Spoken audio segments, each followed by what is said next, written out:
그런 것들은 소싱을 하셔도 되긴 한데 저는 그런 것들은 소싱을 제외했고요. 그러면 가격이 저렴하더라도 대량으로 들어올 수 있는 상품들 위주로 추렸습니다. 자, 그게 대표적으로 지난번에 저희가 이제 부업으로 한 달에 100만 원 벌기 프로젝트 진행했었잖아요. 총 이제 운영했던 건 이제 4개월 정도 됐는데요. 사실 이게 좀 변명일 수도 있는데 한 달 정도를 총무로 여기 업무를 못 봤어요. 저희가 이제 1억 클래스를 또 준비한다고 이 프로젝트를 신경을 좀 못 썼습니다. 그래서 저희 구독자분들에게 너무 죄송하다는 말씀을 드리고요. 자, 그래서 어쨌든 결과는 여기 표 보시면 제일 하단에 있는 게 매출의 총 합계라고 보시면 되거든요. 여기 보시면 2,600만 원이라는 매출을 현재 3월 31일 기준으로 3월 매출이 이렇게 나왔고요. 그리고 마진율 같은 경우는 한 21점 몇 프로 정도 돼요. 근데 어쨌든 한 20% 정도 잡으시면 될 것 같고요. 그러면 순이익이 약 500만 원 초반대 정도 나오겠죠. 물론 여기서 뭐 세금이나 이런 것들은 나중에 내년에 내야 되는 거는 다 제외를 하고요. 현재까지 한 달 이제 순이익은 이렇게 나왔다 보시면 됩니다.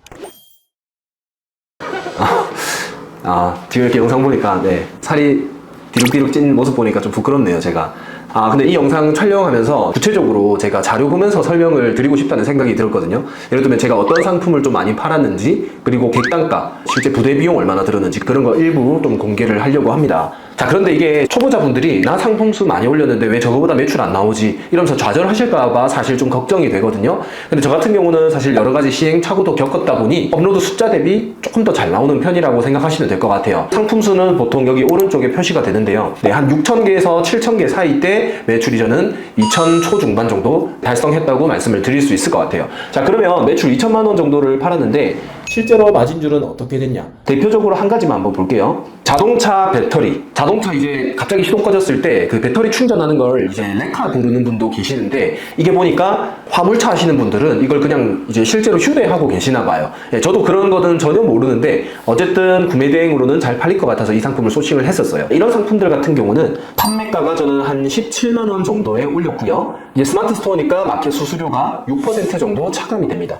자, 그렇게 해서 당시에 제가 결제했던 환율은 190원 조금 안 됐고요. 자, 그리고 배대지 배송비도 실제로 7,900원 나갔네요. 배송비가 그렇게 무겁지 않았다는 거고, 그리고 마진율 같은 경우는 이 상품은 30% 정도 남았다 보시면 될 것 같아요. 자, 이 정도 마진율은 많이 남은 거예요. 여기 밑에 하단에 보시면 심지어 마이너스 난 것도 있고, 그리고 5% 마이너스 이렇게 난 것도 많죠. 그러니까 30%는 참고로 꽤 많이 남는 마진율이라 보시면 될 것 같아요. 그래서 이제 표를 보니까 어쨌든 합산이 그때 매출 한 2,300 정도 나왔었고 객단가는 저는 18만 원 나왔어요. 그 마진율은 한 20% 초반대, 20에서 21% 정도 왔다 갔다 했고요. 그리고 실제로 이제 알바생분들을 이제 채용을 해가지고 알바생 인건비 한 130만 원 정도, 두 분 합쳐서요. 그 정도 나갔다 보시면 될 것 같아요. 그러면 대충 손익 이런 게 나오실 텐데 어쨌든 상품을 제가 어떤 거 많이 팔았는지 좀 설명을 드리려고 해요. 제가 제일 처음에 1편을 이제 부업 프로젝트 하겠다고 겨울에 찍었던 영상이 있죠. 그 영상에서 제가 뭐라고 말씀드렸냐면 구매 대행에 적합한 상품 위주로 소싱을 해야 된다라고 말씀을 드렸어요. 예를 들면 이런 거죠. 사무용 의자라고 이렇게 검색을 했을 때는 실제로 이제 구매 대행 업자들이 1페이지에 거의 노출이 안 돼요. 보시면은 뭐 체어스코 이것도 다 국내 브랜드겠죠. 시니프, 시디즈. 사무용 의자는 수요가 많다 보니 제조하는 사람들이 국내에서 막 제조하고 사입을 해도 이런 상품들은 대부분 국내 배송이 된단 말이에요. 자, 그런데 저는 똑같은 의자라더라도 병원에서 대기하는 의자 있죠. 이런 것들이 저는 좋다고 생각을 했던 거예요. 자, 이런 것들은 사실 사무실에서 쓰는 만큼 수요는 많이 없을 거예요.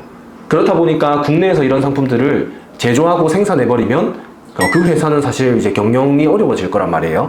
그렇다 보니까 이걸 제조하거나 사입하는 사람들이 많이 없다 보니 소비자들도 구매 대행업자들 중에서 많이 선택하는 경우가 많아요. 자, 그래서 네이버 쇼핑 1페이지에 검색을 한번 해봐도 1번 페이지에 첫 번째에 해외 딱지 붙은 상품들이 바로 보이는 거죠.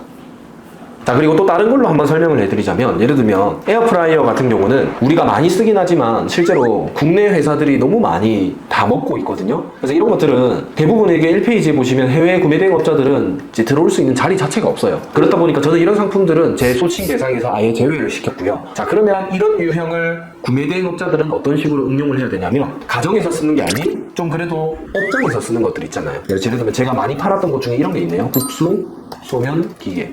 자, 이런 것들은 바로 첫 번째 페이지에 노출이 돼요. 자, 이런 것들 위주로 저는 상품 소싱을 했다고 보시면 돼요. 그러다 보니까 객단가도 18만 원대로 나오게 된 거고요. 그렇다고 제가 이제 객단가 높이려고 너무 비싼 상품만 팔았던 건 아니에요.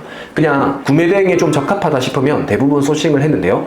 그렇다고 너무 저렴하고 또 이게 주문이 한 건만 들어오고 끝나는 상품들은 또 소싱해서 제외했어요. 예를 들면 이런 거예요. 스키장에서 쓰는 그 보드 같은 거 있죠. 그런 것도 잘 팔리긴 하는데요. 그런 거는 대부분 개인들이 구매를 하다 보니까 4만 원짜리 올리면 그냥 하나 정도만 팔리고 끝나는 경우가 많아요. 그런 것들은 소싱을 하셔도 되긴 한데 저는 그런 것들은 소싱을 제외했고요. 그러면 가격이 저렴하더라도 대량으로 들어올 수 있는 상품들 위주로 추렸습니다. 자, 그게 대표적으로 경사로 고무 매트라는 걸 저는 한 달에 한 10건 정도는 팔았던 것 같아요. 자, 이게 보시면 주문이 들어올 때마다 한 명이 4개 정도를 샀어요. 그리고 제일 작게는 2개 정도 사셨어요. 한 개씩 팔리는 경우는 없었고요. 이게 어떤 상품인지 한번 보여드릴게요. 여러분들 이런 거 많이 보셨죠? 차량 진입하거나 어떤 가게 같은 데 보시면 오르막 부분에 이렇게 설치하는 고무 매트 있잖아요. 작은 사이즈는 팔지 않았고 저 같은 경우는 그래도 사이즈가 꽤 큰 걸로, 그런 것들은 제품 하나당 3만 원 정도 해요. 그러면 4개 샀을 때는 12만 원 정도가 되겠죠. 자, 이런 상품들은 가격이 낮더라도 상품 소싱을 하시면 대량 주문이 무조건 들어올 수 있는 상품이라고 저는 생각을 했습니다. 그래서 이런 상품들은 실제로 대량 주문이 계속해서 들어왔던 게 매출 견인하는 데 좀 많이 도움이 되지 않았나 싶어요.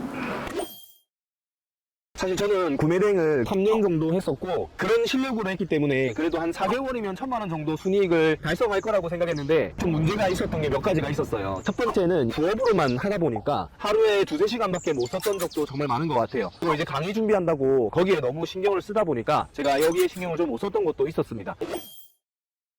근데 일단은 제가 부업으로 하시는 분들에게 먼저 결론부터 좀 말씀드리자면, 내가 부업으로 한 달에 한 100만 원에서 200만 원을 순이익으로 얻고 싶다면 괜찮다, 하셔도 괜찮다 생각해요. 근데 내가 본업으로 한 달에 월급 뭐 한 300 정도 벌고, 그리고 구매 대행으로 뭐 300-400 벌고, 그렇게 둘이 합쳐서 나는 한 600-700 벌고 싶다 하면 이건 현실적으로 조금 힘든 것 같아요. 물론 그렇게 하시는 분들이 있거든요, 저희 수강생분 중에서도. 근데 그거는 제가 볼 때 한 10% 정도 그렇게 하시는 것 같고, 대부분은 그렇게 하기 힘들어요. 왜냐하면 제가 이번에 부업으로 하면서도 사실 본업이 너무 바빠서 부업으로 업무를 집중을 못하는 시간도 엄청 많았거든요. 그리고 이제 계속해서 부업으로 이어간다면 이게 삶이 너무 피폐해져요. 우리가 하루에 7시간, 8시간 본업을 근무하고 퇴근하고 부업을 한다는 건데, 그게 뭐 3개월이고 6개월이고 계속 지속할 수가 없어요. 그래서 부업으로 성공하려면 첫 번째는 한 달에 1-200 정도 벌고 결정을 해야 된다는 게 중요한 것 같아요. 내가 한 달에 1-200 버는 거 그 과정까지 한번 해보고 이 과정이 나랑 업무랑 좀 잘 맞는 것 같다, 그러면 전업으로 전환할 생각을 하셔야 되고요. 아니면 1-200 정도 버는 거에 만족을 하고 그냥 알바생 채용하고 이 정도 수익에 만족하는 거, 네, 그렇게 가는 거, 그 두 가지 선택하는 게 좋을 것 같아요. 자, 그러면 어쨌든 이번 주제는 부업으로 100만 원 벌기 주제잖아요. 자, 그러면 우선 첫 번째 단계인 구매 대행을 1-200 벌면서 이걸 해도 되냐 마냐, 이까지 오는 것까지 성공하려면 몇 가지 포인트부터 좀 말씀을 드릴게요. 자, 부업으로 처음에 시작하셨으면 퇴근하고 나면 집에 와가지고 쉬면 그날 업무는 잘 안 되는 확률이 너무 높아요. 이게 실제로 그렇다 하더라고요. 집에 오면 이제 쉬는 공간이라 생각해서 모든 몸이 녹초가 되고 쉬는 모드로 이게 들어간대요. 그렇게 되면 아시죠? 예, 그냥 대충 씻고 잠들게 되는 거. 그러면서 이제 오늘 해야 될 일이 또 내일로 미뤄지면서 내 목표가 아예 미뤄지는 그런 현상들을 많이 겪는 분들 많이 봤거든요. 그래서 저는 어떻게 하는 게 좋냐면, 부업하시는 분들은 일을 쪼개서 하는 거예요. 내가 그냥 퇴근하고 하루에 5시간 쭉 하는 게 힘들거든요.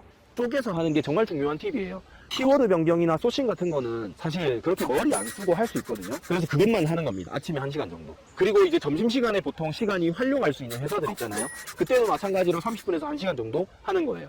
그리고 퇴근하고 나면 집에 들어가서 씻고 이렇게 하는 게 아니라, 그 퇴근하고 나면 이게 사람의 몸이 되게 이게 업되어 있대요. 그러니까 이제 약간의 긴장감이나 이런 게 이미 살아있는 상태인데, 그걸 유지를 하면서 그대로 그냥 컴퓨터 앞에 한다든지 아니면 집에 안 들어가고 카페 가서 일을 한다든지 그런 식으로 가는 거죠.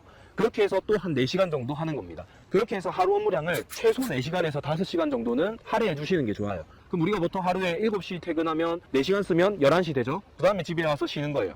그렇게 이제 하루 루틴을 만들어 주시고 2달에서 3개월 정도 하면 그래도 한 달에 100만 원에서 200만 원 순이익을 버는 거는 제가 볼 때 그냥 한 90% 이상의 확률로 할 수 있지 않을까 싶어요. 근데 중요한 건 이 루틴을 2달간 지키느냐 안 지키느냐. 못 지키는 사람들이 거의 50% 이상입니다. 근데 지켰을 때는 성공 확률이 90% 이상 올라간다는 거죠. 자, 그리고 일단 제가 금방은 이제 부업하시는 분들 시간에 대해서 좀 말씀을 드렸어요. 이게 별거 아니라 생각하실 수 있지만 사실 이게 너무너무 중요해요. 그런 걸 잘 하시는 분들은 전업으로 바꾸셔도 잘 해요. 사실 전업으로 바꿨을 때 뭔가 새로운 기술을 배워서 잘 되는 게 아니라 나 자신을 이제 컨트롤 잘 하기 때문에 그 사람은 부업일 때도 잘했고 전업 가서도 더 잘하게 되거든요. 근데 부업일 때 그게 잘 안 되는 분들은 전업 가서도 제가 왜 못하세요? 라고 물어보면 얘기를 해요. 자기가 스스로 그냥 나태하고 시간 관리나 내가 해야 되는 것들 못하고 있는 게 좀 많은 것 같다고 그렇게 얘기를 많이 하시거든요. 그래서 시간 관리를 내가 부업이라는 그 기간 동안 잘 할 수 있는 사람인지 판단하는 것도 중요한 요소예요.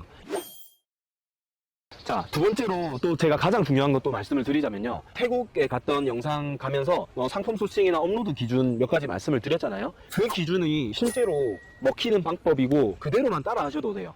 그런데 보통 대부분 어떤 실수를 많이 하시냐면 여기저기 유튜브 찾아가면서 또 다른 정보, 또 다른 기술 아니면 내가 하는 방법이 뭔가 잘못된 거야 라는 그런 착각을 가지고 계속 유튜브 보면서 정보 찾는데 시간 다 보내요. 제가 학창 시절 때 공부 열심히 했지만 항상 그냥 하위권에서 놀았거든요. 그게 왜냐하면 맨날 저는 하라는 공부는 안 하고 하라는 문제는 안 풀고 맨날 그 선생님들 찾아다녔어요.